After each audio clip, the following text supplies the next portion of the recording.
there's definitely an improvement or increase in willingness and appetite for implementing PDS systems. So from a quarrying perspective, the issue is always costs in terms of delivery of a quality product.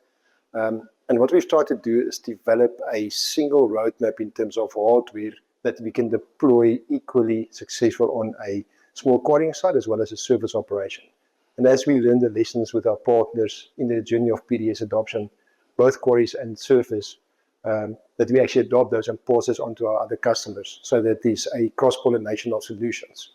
I think that one of the big things that Bouygues Electronics has tried to implement is to have a single hardware platform, which means all of our customers can benefit on the quantity of scales.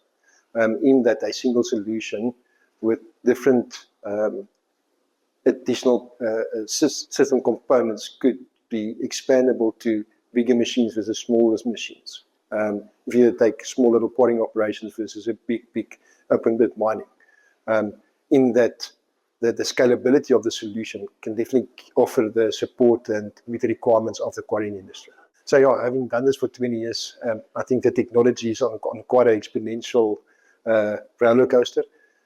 We've also come to learn that not a single technology is the perfect solution for implementing PDS, and that a combination or sense of fusing of various technologies will ultimately lead to a very efficient, more improved, more reliable PDS solution in the future going forward.